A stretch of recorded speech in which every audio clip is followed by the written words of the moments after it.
Hello student, start करते हैं last part of this chapter. और इसमें हमने पढ़ा था रशियन रेवोल्यूशन के बारे में।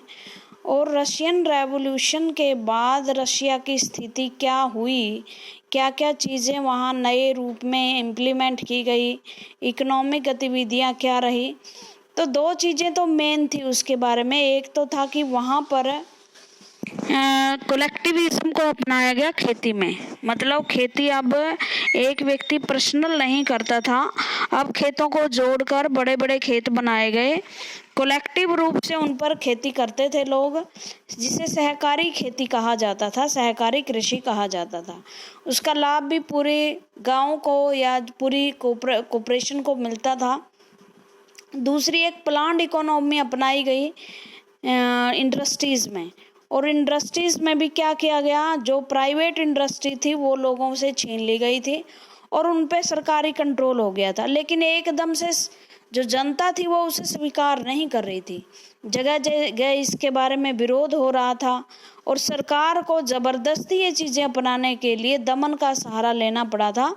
बहुत सारे लोगों को इसके विरोध में जेल में जाना पड़ा, उन पर अत्याचार किए गए या उनको एक्यूट किया गया, मार दिया गया, उनकी हत्या की गई, फांसी दी गई या देश निकाला दे दिया गया। जैसे एक स्टोरी आती है, के.एम. क्रिस्टिन है, प्रेसिडेंट है वो स्टेट पुलिस एडमिनिस्ट्रेशन के यूक्रेनिया में। और एक कमेटी गठित हुई थी कम्युनिस्ट पार्टी की मार्च 1930 में। वो लिखते हैं कि फरवरी में यूक्रेन में बहुत सारे जो किसान हैं वो विरोध कर रहे थे जो कलेक्टिविज्म अपनाया गया था एग्रीकल्चर में। और वो डिमांड कर रहे थे कि हमारी जो स्टॉक ग्रेन था या लाइव स्टॉक थे या टूल्स थे खेती के या ज़मीन थी वो वापस करें और हमें नहीं करनी ये आपकी कलेक्टिव एग्रीकल्चर। और इसके लिए, इसके विरोध में जब उन्होंने विरोध किया तो सरकार ने उनके साथ बहुत बुरा व्यवहार किया। लगभग 1.5 महीने में 1 फरवरी से लेकर 15 मार्च तक 25,000 लोग अरेस्ट हुए। लगभग 650 के करीब एक्सक्यूट हुए, मतलब उन्हें मार दिया गया, उनको फांसी दी गई। 3,500 लोग जेलों में थे। एक छोटे से इलाके की बात है ये। और 5,500 के करीब लोग एग्जाइल हो गए, मतलब वहाँ से चले गए। तो ये तो एक छोटे से जिले का दृश्य है। पूरे रशिया में तो इसे ज़बरदस्ती कैसे लागू किया गया होगा। अब क्या था कि जो पार्टी के लोग थे जिन्होंने मेनसेविकों को हटाकर वो बोल्शेविक क्रांति लेकर आए थे और लेनिन के नेतृत्व में उन्होंने कम्युनिस्ट शासन को अपनाया था। लेकिन अब अपनी ही पार्टी की नीतियों से का विरोध कर रहे थे, क्रिटिसाइज कर रहे थे कि अगर आप उसे सही ढंग से लागू नहीं कर पा रहे या लोग उसका विरोध कर रहे हैं तो आप क्यों ज़बरदस्ती उस चीज़ को देश पर थोप रहे हैं। जब उन्होंने विरोध करना शुरू किया बोल्शेविकों ने ही अपने पार्टियों का, तो उन्हें भी इसी तरह से एग्जीक्यूट किया गया, एग्जाइल किया गया और लोग जो हैं वो घर से बेघर हो गए। 1939 में लगभग 2 मिलियन लोग या तो जेलों में थे, 20 लाख लोग के करीब या लेबर कैंप्स में रह रहे थे। और उस टाइम आपको पता है लेनिन तो चले गए थे, लेनिन की डेथ हो गई थी 1927 में। अब उसकी जगह स्टालिन आ गए थे और स्टालिन का जो शासन है वो लेनिन से भी ज़्यादा निरंकुश तानाशाही था और बहुत सारे लोगों के साथ टॉर्चर, उन्होंने बहुत सारे लोगों को टॉर्चर किया। जैसे इसमें बहुत सारे लोग आते हैं। Many within the party criticise the confession in industrial production under the planned economy and the consequence of collectivisation. Stalin and his sympathizer charged these critics with conspiracy against socialism। Bolshevik party के ही बहुत सारे लोग जो हैं वो मान रहे थे कि जो इंडस्ट्रियल प्रोडक्शन है या कलेक्टिविज्म है वो सही नहीं है, उसके परिणाम सही नहीं है, तो आप इसे वापस ले लीजिए। लेकिन स्टालिन जो उस समय रशिया के हेड थे और उसके सपोर्टर ने समझा कि ये लोग हमारे विरुद्ध षड्यंत्र कर रहे हैं, हमें हटाने की कोशिश कर रहे हैं, तो उनको ही जेलों में डाल दिया गया। ये कहते हैं 1939 तक, 1939 तक 2 मिलियन लोग या तो जेलों में थे या लेबर कैंप्स में थे, और कई तो ऐसे निर्दोष व्यक्ति थे जिन्होंने कोई क्राइम नहीं किया लेकिन वो बोल नहीं सकते थे, और उसके बाद उन्हें छोड़ने के लिए उन्होंने झूठे कन्फेशन दिए कि हाँ हमने ये अपराध किया है, ताकि वो टॉर्चर से बच सकें। और इनमें बहुत सारे लोग किसान थे। मतलब जिन लोगों ने एक नई प्रोग्रेसिव सरकार के लिए समर्थन दिया था, वही सरकार तानाशाही बन गई और वही सरकार उन्हें टॉर्चर करने लगी। जैसे एक लेटर था, this is letter written by peasant who did not want to join the collective farm. ये एक लेटर है, एक क्रिस्टिंका गजेटिया, ये एक अखबार था, उसको उन्होंने लेटर लिखा कि मैं कलेक्टिव फार्मिंग को नहीं अपनाना चाहता। और उन्होंने अपनी हालत लिखी कि मेरा जन्म 1879 में हुआ था, हम 6 मेंबर हैं, मेरा एक बेटा है, मेरी 2 डॉटर्स हैं और मेरी पत्नी है, और हमारे लिए इम्पॉसिबल है कि हम 1932 में जो भारी भारी टैक्स हम पर लगाए गए हैं लोकल अथॉरिटीज़ के द्वारा, वो पे कर सकें इस कलेक्टिविज्म के कारण। ठीक है ना। तो इस तरह से उन्होंने कहा कि ये हर रोज़ टैक्स बढ़ाए जाते हैं लोकल अथॉरिटी के द्वारा, और and I was unable to handle them, मैं योग्य नहीं हूँ, मेरे पास इतना पैसा नहीं है कि मैं वो टैक्स पे कर सकूं। And all my property was registered, सारी मेरी प्रॉपर्टी है छीन ली गई है, रजिस्टर्ड हो गई है। My cow, my horse, my sheep, lambs and all my implements, furniture and my reserve of wood repair to building and they showed a lot of taxes। मतलब ये सारी घर की वस्तुएं, कहता है कि ये सारी मैंने बेच दी हैं ताकि मैं टैक्स चुका सकूं। तो इस तरह से मतलब ये भी नहीं है कि क्रांति के बाद सारी चीज़ें ठीक हो जाएं किसी भी देश में। क्रांति के बाद भी बहुत सारी मुश्किलों का सामना रशिया के लोग कर रहे थे। अब ये कहता है कि रशिया का ग्लोबल इन्फ्लुएंस क्या हुआ। ग्लोबल इन्फ्लुएंस इसका बहुत वास्ट था भाई। जहाँ जो सोशलिज्म को, क्योंकि मार्क्स जो थे वो भागते फिर रहे थे अपनी थ्योरी को देकर, क्योंकि वो थ्योरी यूरोपियन गवर्नमेंट के विरुद्ध थी। यूरोपियन गवर्नमेंट लिबरल गवर्नमेंट हुआ करती थी जो व्यक्ति के अधिकारों के का समर्थन करती थी और कैपिटलिस्ट को क्या करती थी, कैपिटलिस्ट को सपोर्ट करती थी कि आप पूंजी कमाइए, मार्केट में आप फ्री हो, मजदूरों के लिए हम कोई कानून नहीं बनाएंगे। और जब ऐसे विचार मार्क्स ने दिए तो सारे संसार में ये भय फैल गया कि कहीं सारे देश के, सारे विश्व के मजदूर इकट्ठे होकर हमारे विरुद्ध क्रांति ना कर दें और सरकारें हिल ना जाएं।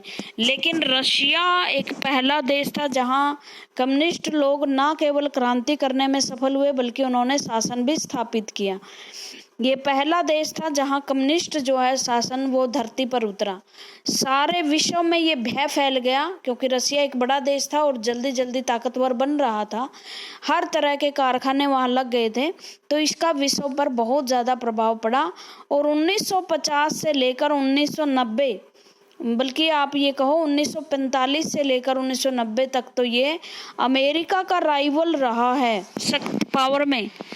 इनके बीच में एक लंबा शीत युद्ध चला। बहुत सारे लोग रशिया के पीछे और बहुत सारे देश, लोग नहीं देश, अमेरिका के पीछे लग गए थे और दुनिया 2 धड़ों में बट गई थी।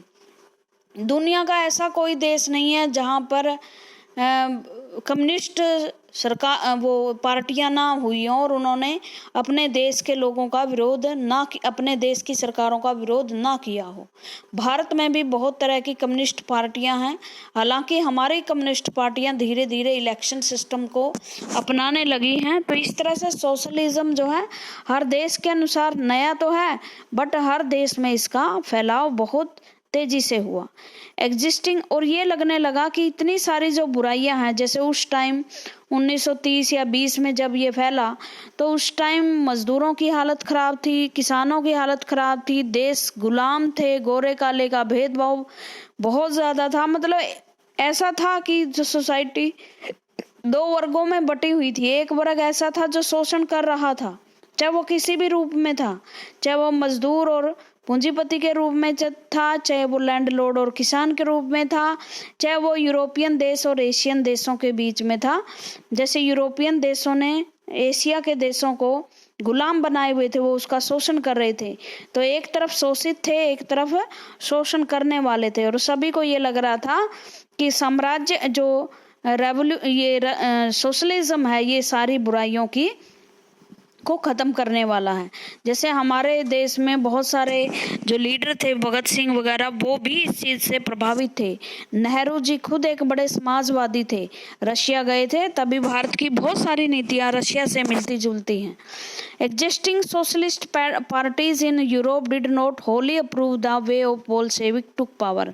बहुत सारे यूरोपियन कंट्रीज में बोल्शेविक पावर जो जैसे भी उन्होंने रशिया से पावर ली, उनको उन्होंने स्वीकार नहीं किया। और क्यों स्वीकार वो क्यों नहीं कर सकती थी? क्योंकि ये कैपिटलिस्ट के विरुद्ध थी, और कैपिटलिस्ट शासन यूरोप में सरकारें बनाए हुए थे, तो इस तरह से वो उसको स्वीकार नहीं कर पा रही थी। However the possibility of the worker state fired people imagination across the world. In many country communist party were formed. और ये मैंने बताया था कि लोग जो वर्कर्स थे उनको पता चल गया था कि वो कभी ना कभी जो है वो हम उनके देश में भी कम्युनिस्ट पार्टी की स्थापना होगी, और वो भी उन समस्याओं का समाधान कर सकेंगे जो उनके देश में उनके लिए एक मुसीबत बने हुए हैं, मतलब वो टॉर्चर का कारण बने हुए हैं। और इस वजह से ऐसा कोई भी देश नहीं बचा था जहां कम्युनिस्ट पार्टी ना बनी हो। इवन जैसे ब्रिटेन तो एक बहुत बड़ा लिबरल कंट्री है, कम्युनिस्ट पार्टी वहां भी बनी था। Bolshevik encourage colonial people. उस टाइम मैंने बताया साम्राज्यवाद फैला हुआ था, जिसके तहत जो यूरोपियन पावर थी एशिया और लैटिन अमेरिका, अफ्रीका के देशों को गुलाम बनाए हुए थी। भारत भी एक कॉलोनी था ब्रिटेन की। जो कॉलोनियल पीपल थे, मतलब उन देशों के लोग थे जो उन देशों के गुलाम थे, उनको भी उन्होंने इनकरेज किया कि आप इनकी दास्ता छोड़ दीजिए। Many non Russian from outside the USSR participate in the conference of the people of East and the Bolshevik found Comintern an international union of pro Bolshevik socialist party. और विश्व के लिए एक इंटरनेशनल संस्था स्थापित हुई कि सारे विश्व के मजदूर इकट्ठे होकर वो इंटरनेशनल यूनियन बना ले, और ये बनी थी 1920 में। कमिर्टन बोलते हैं इसको, इंटरनेशनल कॉन्फ्रेंस थी ये। सारे विश्व के मजदूर इकट्ठे, या सारी विश्व की पार्टियां यहाँ इकट्ठी हो जाएं। Some receive education in the USSR communist university of workers of the East. By the time of the outbreak of the second world war the USSR had given socialism a global face and world structure. और विश्व युद्ध तक आते आते second विश्व युद्ध हुआ, second world war हुआ 1939 से लेकर 1945 तक। ये एक ग्लोबल फेस बन चुका था, मतलब एक ऐसी इंटरनेशनल संस्था बन चुकी थी, एक इंटरनेशनल मूवमेंट बन चुका था कि रशिया तक सीमित नहीं था, बल्कि इसका फैलाव सारे विश्व में हो चुका था। हमारे देश के भी एक महान लीडर थे एमएन रॉय। ये क्रांतिकारी थे, हथियार लेने के लिए यूरोपियन देशों में गए थे, लेकिन बाद में ये किसी तरह रशिया, मैक्सिको पहुंचे, फिर रशिया पहुंचे। और जब उन्होंने देखा कि रशियन जो पैटर्न है सोशलिज्म का वो सारी बुराइयों की जड़ है, तो ये मार्क्सवादी हो गए, फिर सोशलिस्ट हो गए, फिर रेडिकल्स हो गए। जीवन में काफी परिवर्तन रहा है। ये पहले व्यक्ति थे एमएन रॉय जिन्होंने भारत में कम्युनिस्ट पार्टी की स्थापना की थी। उसके बाद है इंटरनेशनल रिक्वायर बन गई थी, मतलब इंटरनेशनल संस्था बन चुकी थी, ये इंटरनेशनल मूवमेंट बन चुका था। लेकिन इसके बावजूद भी बहुत सारे देश थे जो मतलब रशियन रेवोल्यूशन या रशियन जो पैटर्न था उसको स्वीकार करने में हिचक रहे थे। वो अपने नागरिकों को इससे दूर रखना चाहते थे। But it had denied the essential freedom of its freedom, क्योंकि लोग बहुत ज़्यादा ये लोगों को दबा रहे थे और राइट्स नहीं दे रहे थे। मतलब ये इकोनॉमिक राइट्स को तो ज़्यादा महत्व देते थे कम्युनिस्ट। इकोनॉमिक रूप से उनका पेट भरा होना चाहिए, उनको जीविका का अधिकार होना चाहिए, लेकिन वो दूसरी जो फ्रीडम है, जैसे बोलने की आज़ादी है या वोट की आज़ादी है, वो नहीं देते थे। had developed and the poor were being fed, but it had denied the essential freedom of its citizen and carried out its developmental project through repressive policy। मान लो डेवलपमेंट की जो पैटर्न इन्होंने अपनाया और लोग विरोध कर रहे थे, तो ये अधिकार नहीं देते थे कि आप सरकार का विरोध करें। जबकि लिबरल जो देश होते हैं, पूंजीवादी जो देश होते हैं यूरोपियन में, उसमें बोलने की आज़ादी होती है व्यक्ति की, सरकार की वो किसी भी तरह से आलोचना कर सकते हैं। लेकिन जो कम्युनिस्ट कंट्री होते हैं उनमें आपको जीविका का अधिकार तो मिलता है। अगर आपको मान लो पैसे नहीं मिल रहे या आपको काम नहीं मिल रहा, तो इसके लिए सरकार जिम्मेदार है, वो आपको काम देगी, बट आप सरकार के खिलाफ बोल नहीं सकते, चाहे वो कैसी भी पॉलिसीज अपनाएं। By the end of the 20th century, 20वीं शताब्दी के अंत तक, The international reputation of the USSR as a socialist country had declined।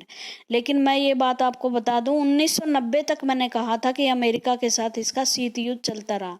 90 तक आते आते ये इसकी जितनी पॉपुलैरिटी थी वो डिक्लाइन होती गई। डिक्लाइन क्यों होती गई? क्योंकि सारे उद्योग सरकारी थे, और सरकारी उद्योग आपको पता है कोई निजी लाभ पर आधारित नहीं होती कि एक व्यक्ति इसलिए मेहनत करे कि उसको लाभ मिलेगा। वो ठीक है, ड्यूटी करके आता है। हमारे देश में आप सरकारी स्कूलों या सरकारी संस्थाओं का हाल देखो, बहुत बुरा है।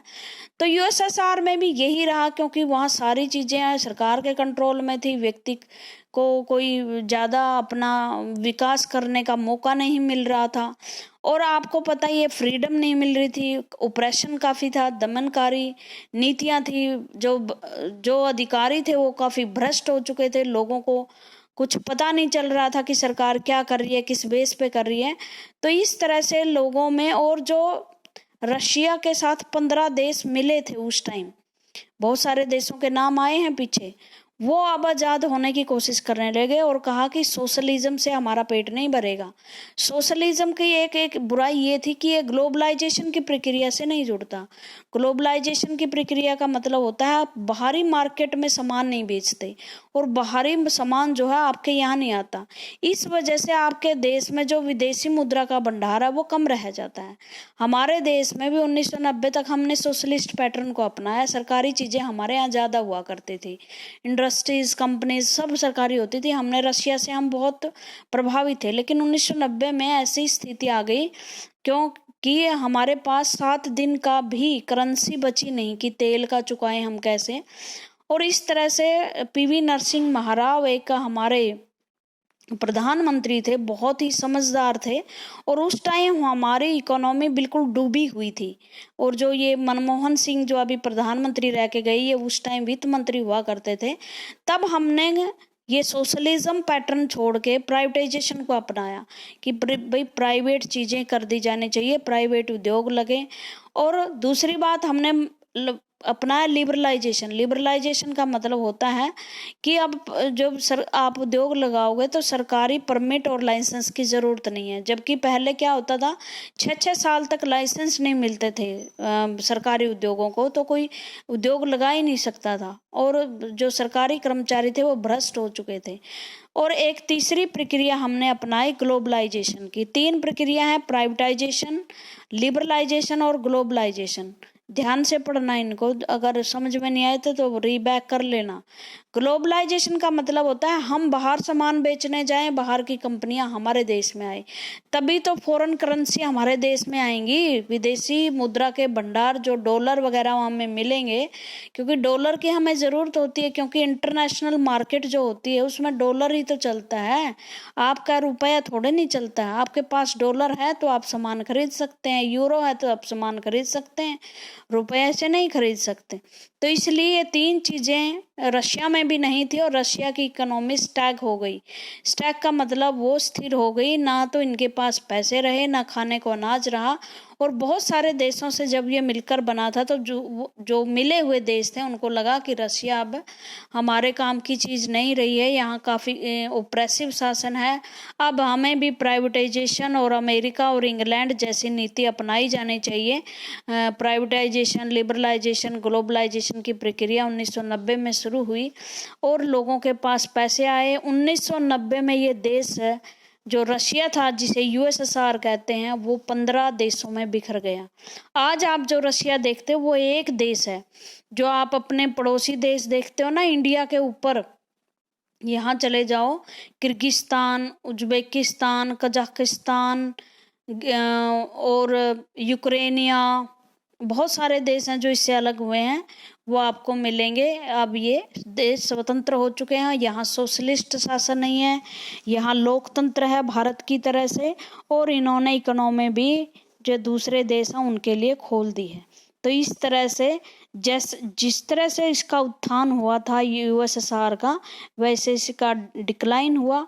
And we recognized that socialist ideals still enjoy respect among its people, but in each country the idea of socialism were rethought in a variety of different way। ये मैं शुरू से ही आपको कहती आ रही हूँ कि जो सोशलिज्म है वो देशों को लुभाता है, हर लोग इसको एंजॉय करते हैं, बट अपने देश के विचारों के अनुसार। मतलब कि एक ऐसी कैप है, हम दोबारा कहते हैं, जिसे हर देश के लोग अपने तरीके से पहनते हैं।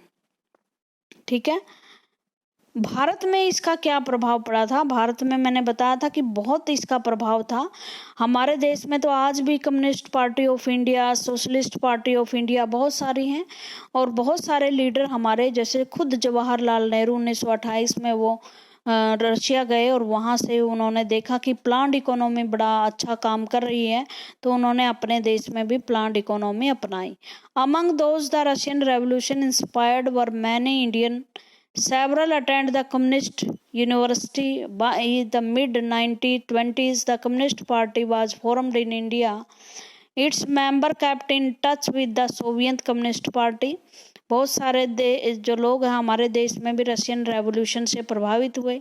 1920 के बीच में हमारे देश में ये पार्टी बनी, कम्युनिस्ट पार्टी ऑफ इंडिया, और सारी important Indian political and cultural figure took interest in Soviet experiment, visited Russia. बहुत सारे लोग हमारे यहाँ वहाँ पॉलिटिकल और कल्चरल रूप से जो बड़ी बड़ी लोग थे वो सोवियत में जाया करते थे। जवाहरलाल नेहरू, रविंद्रनाथ टैगोर, उन्होंने भी सोवियत सोशलिज्म के बारे में लिखा, वो वहाँ गए भी थे। In India writing impression of Soviet Russian in Hindi, R.S. Awasthi wrote in 1920 and 21 Russian revolution. एक लेखक थे R.S. अवस्थी, उन्होंने भी 1920-21 के रशियन रेवोल्यूशन के बारे में लिखा, लेनिन के बारे में लिखा, रेड रेवोल्यूशन के बारे में लिखा। S.D. विनायक धर wrote the rebirth of Russian and the Soviet state of Russia। There was much that were written in Bengali, Marathi, Malayalam, Tamil and Telugu। इन भाषाओं में ये चीज़ें लिखी गई थी। मतलब बहुत सारा प्रभाव 1920 के आसपास और बाद में भी रशिया का भारत में पड़ा था।